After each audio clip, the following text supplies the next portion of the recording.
Yo, what is going on, Steeler Nation? Welcome back to the Steel Factory podcast. This is episode 417.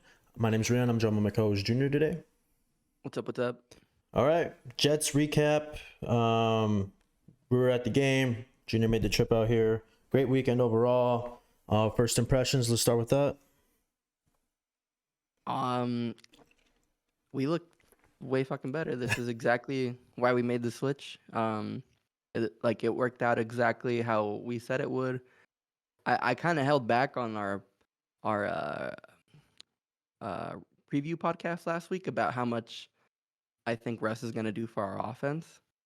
But if you ask Rion, like all in the group chat, I was like just all week talking about like how people on Twitter saying this is a dumb idea. Like, how do you move off of 10 touchdowns, 1 interceptions? How do you move off of a 4-2 quarterback? Yeah. Like all week I was saying like these guys are morons. They're not Right. looking at the game. They're not watching the game. They're not watching Fields. They need to understand that like we have a way higher ceiling if we actually, use the offense that Arthur Smith is bringing rather than just kind of take the scraps of what Fields can get. Right. No, And yeah, all weekend long. Russ is perfect. Finish that. Russ, I was gonna say, Russ is perfect for that offense. Like Russ, play action, deep balls, it's all there. yeah, he definitely fits Arthur Smith's scheme really well. A lot of those play actions where he really benefited. But yeah, all weekend Junior was saying this kind of stuff. I know we did kind of hold back, and it's going to seem stupid. Like, yeah, we did hold back. Because we did not know if it was 100% Russell Wilson would start. We heard certain reporters start bringing this up, probably not till like Friday morning, I'd say.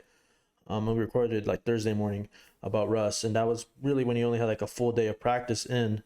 But yeah, I mean, it played out perfectly. I'm not even going to say Tomlin rolled the dice because he's kind of stuck by Russell Wilson on the depth chart this whole time. Russ was going to be the starter. I'm pretty sure that was the guarantee when he signed here. And he looked great. He looked really great.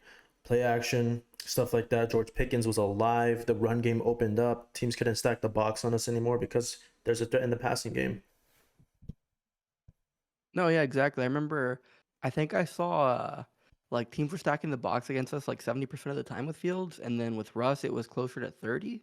So Yeah. obviously, that creates so many more lanes to run.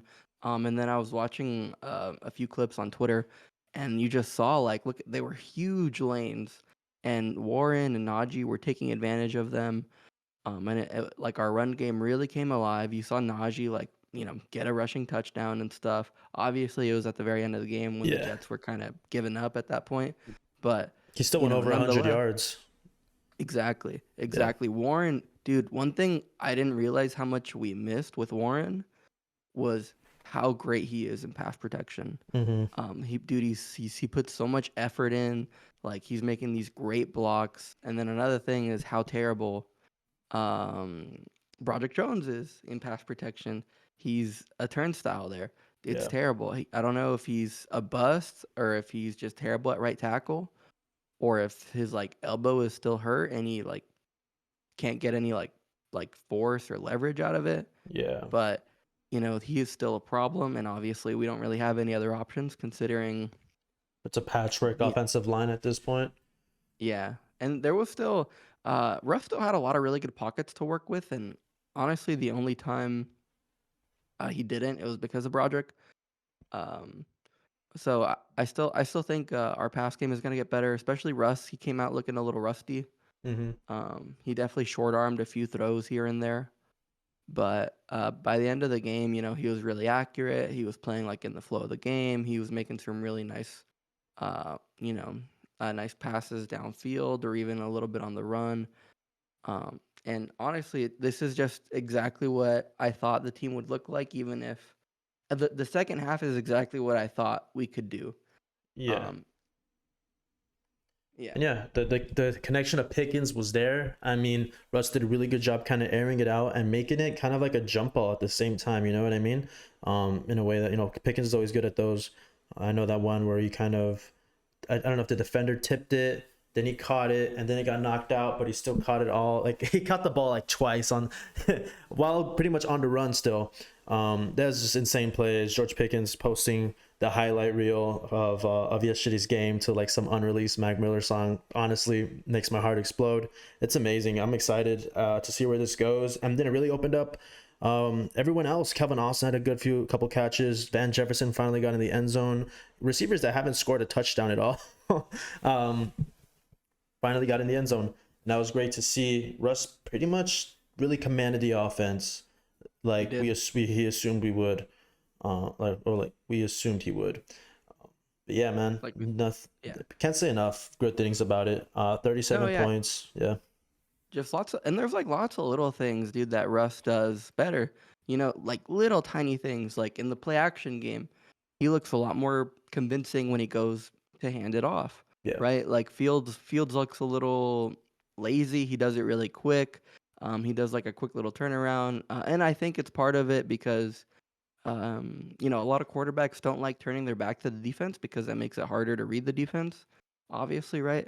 Especially for Fields, who's had that problem, his whole life basically, or his whole career, I guess.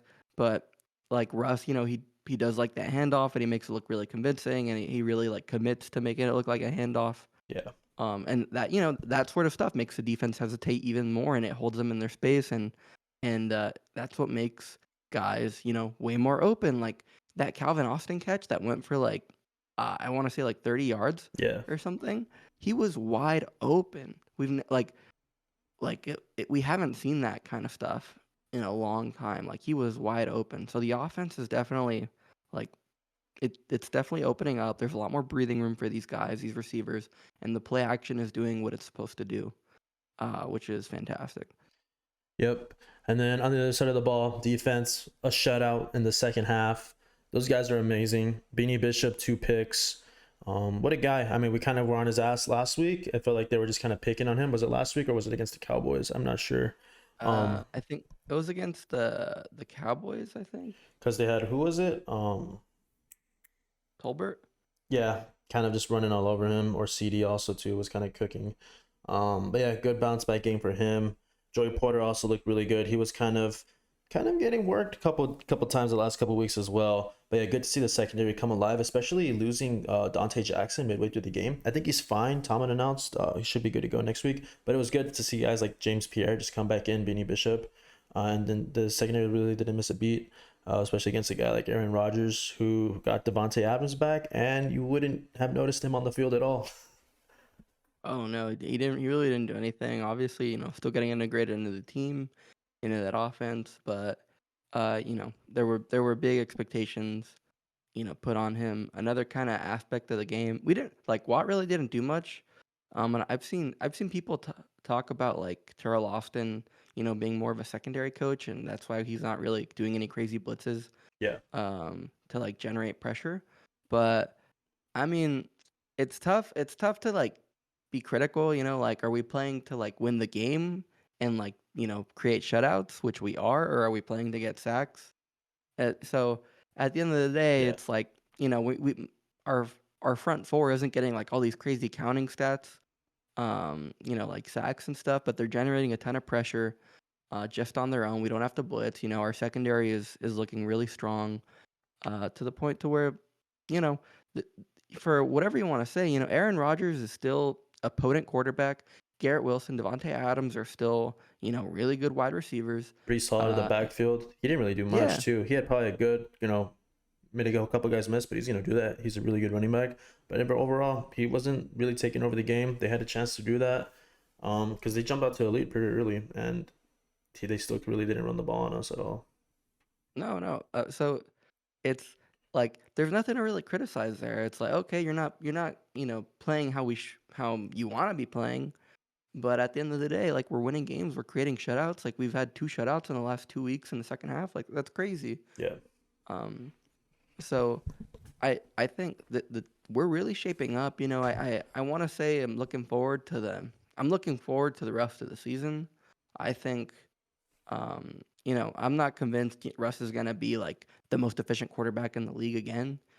But I think it's going to be, I think we're in for a much more exciting offense, a much more potent offense. Yeah, watch out and then go for it.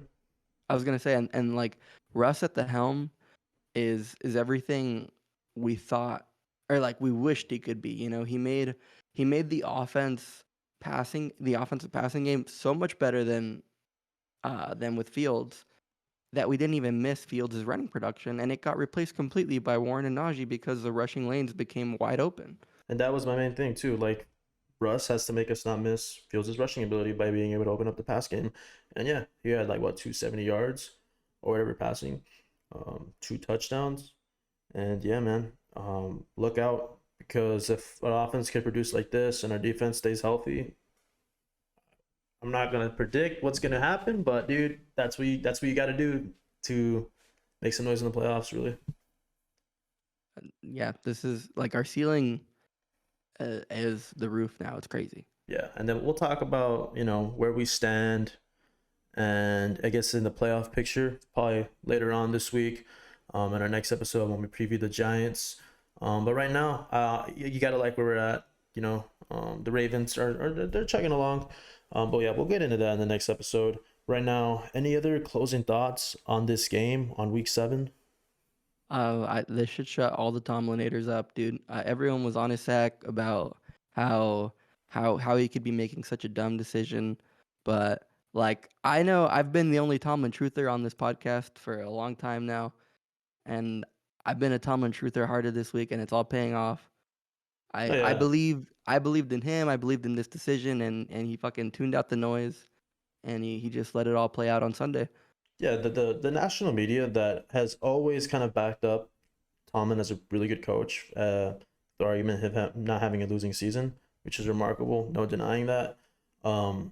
They were kind of turning on him because they wanted to see Fields out there, which was really, really strange. Normally, they back up Tomlin a lot. Typically, it's more in local media that's always like, "Oh, you have no playoff wins." But it was really interesting to see this past week all that play out. Everyone in the national media, pretty much questioned that.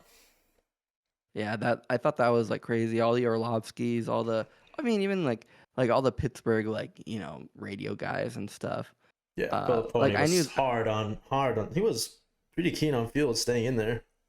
I know, and then it took Pony all of fucking 2 quarters to come around, stuff like that. So I know, like whenever I'm on the other side of an argument, then Pony, I'm looking pretty good. But yeah, so I feel good.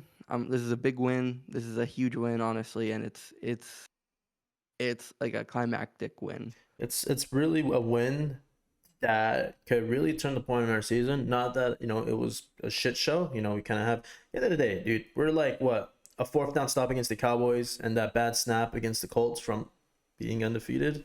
Yeah, don't want to put that out there, but yeah, 5-2. But yeah, this really could set the tone for the rest of the season. I'm looking forward to it. But yeah, closing thoughts before we wrap this up.